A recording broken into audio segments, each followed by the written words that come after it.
ওনারা একটা writ file করেছেন, বেশ কয়েকটা প্রার্থনা করি।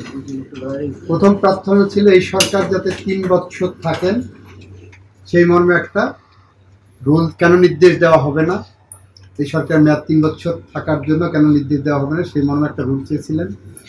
আর আরেকটা রুল চেয়েছিলেন আওয়ামী লীগের সন্ত্রাসী সংগঠন হিসেবে আওয়ামী লীগের নিবন্ধন কেন বাতিল করা হবে না। আর একটা রুল, এই সরকার কতদিন থাকবেন সেটা আদালত নির্ধারণ করে দিতে পারে না।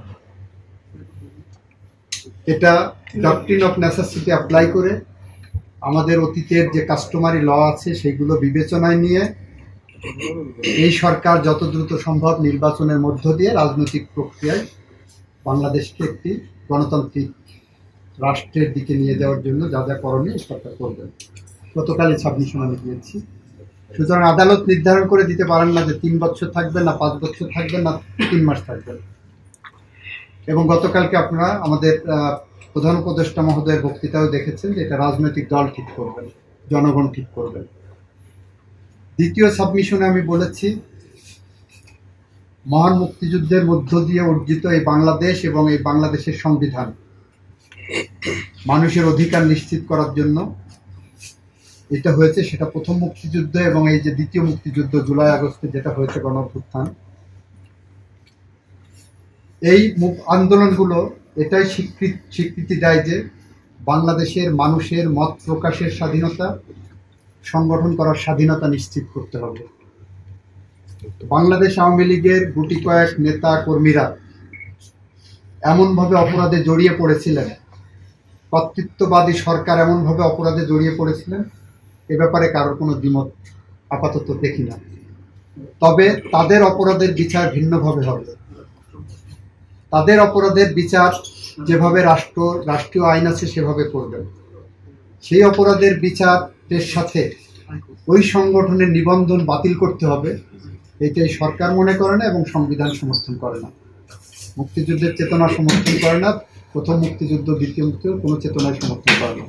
সুতরাং আমরা এই নিবন্ধন বাতিলের বিরুদ্ধে, কারণ এই সরকার সিভিল রাইটস প্রোটেক্ট করার জন্যই, গণতন্ত্র পুনরুদ্ধারের জন্য, মানুষের মত প্রকাশের স্বাধীনতার জন্য গঠিত দায়িত্ব নিয়েছেন। সেই জায়গায় দাঁড়িয়ে এই সরকার কখনোই কোনোভাবে একটি রাজনৈতিক দলের নিবন্ধন বাতিল করার এই প্রক্রিয়া সমর্থন করতে পারে না। আমরা এটাও বলেছি যারা অপরাধ করেছেন তাদের অপরাধের বিচার নিশ্চিতভাবে এই সরকার হবে, এটা কমিটমেন্ট সরকারের। এরপরে আমরা বলেছি যে এই রিট পিটিশনটা যার বিরুদ্ধে করছেন, যার নিবন্ধন বাতিল করতে এসেছেন, তার নাম হলো বাংলাদেশ আওয়ামী লীগ। বাংলাদেশ আওয়ামী লীগকে এখানে বিবাদী করেন। আপনি একজনকে শাস্তি দেবেন, তাকে আপনি বিবাদী করবেন না, নোটিশ দেবেন না, এটা হতে পারে না। আমি এটা বলেছি। আমি বলেছি বাংলাদেশ আওয়ামী লীগকে নিষিদ্ধ করার দাবি করতে পারত বিএনপি বা অন্য রাজনৈতিক দলগুলো, যে পরিমাণ তারা সাফার করেছে বা প্রতিপক্ষ মনে করে। এখন পর্যন্ত বিএনপি বা অন্য কোনো রাজনৈতিক দল আওয়ামী লীগকে নিষিদ্ধ করার কোনো দাবি প্রত্যক্ষ বা পরোক্ষভাবে করেনি।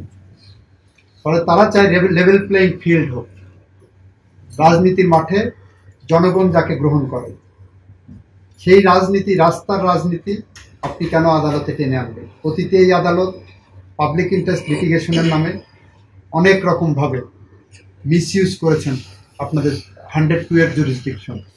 আমরা চাই সেই মিসইউজটা বন্ধ হোক। আমি বলেছি বিচারপতি তোমার বিচার করবে যেজন, সেই জনতা আজ জেগেছে, সেই জনতা। এই যে থিওরি, এই থিওরি অ্যাপ্লাইড হয়েছে গত গণঅভ্যুত্থানে। আমাদের দেশের সুপ্রিম কোর্টের প্রধান বিচারপতি, বাংলাদেশের প্রধান বিচারপতির বাসভবনে আক্রমণ হয়েছে। গণঅভ্যুত্থানের মধ্য দিয়ে সরকার, কর্তৃত্ববাদী সরকারের পরিবর্তন হয়েছে। আমি বলেছি এই সুপ্রিম কোর্টে কোনো আঘাত আসলে সেই আঘাত আমারও হৃদয়ে লাগে, আমারও হৃদয়ে রক্তক্ষরণ হয়, কারণ আমি এখানে পেশায় নিয়োজিত। কিন্তু এটা কেন হলো, কোন প্রেক্ষাপট হলো, কাদের ভূমিকার কারণে হলো, এটা আপনাদের মাথায় রাখতে হবে। আমি ওই দিন একটা কন্টেম্পট ম্যাটারে বলেছিলাম আদালতের মান সম্মান অক্ষুণ্ণ রাখা, ক্ষুণ্ণ রাখার দায়িত্ব শুধুমাত্র আইনজীবী বা জনগণের না, সেই দায়িত্ব আদালতের উপরও বর্তায়। আদালত যদি এমন কোনো কাজ করে যে আদালত সম্পর্কে মানুষের মধ্যে নেতিবাচক কোনো ধারণা তৈরি হয়, তাহলে যে জজের কারণে এই ধরনের নেতিবাচক ধারণা তৈরি হবে বা আদালত সম্পর্কে স্ক্যান্ডালাইজেশন হবে, সেই জজ ও সাবজেক্ট টু কন্টেম্পট। উনিও আদালত অবমাননা করেছেন বলে ওনার কিন্তু বিচার হতে পারে। আমাদের পক্ষ থেকে, রাষ্ট্রের পক্ষ থেকে আমাদের বক্তব্য খুব সুস্পষ্ট। আমরা কারো নাগরিক অধিকার, রাজনৈতিক অধিকার, সংগঠন করার অধিকার, কথা বলার অধিকার, আইনের আশ্রয় লাভের অধিকার, এটা আমরা হরণ করতে চাই না।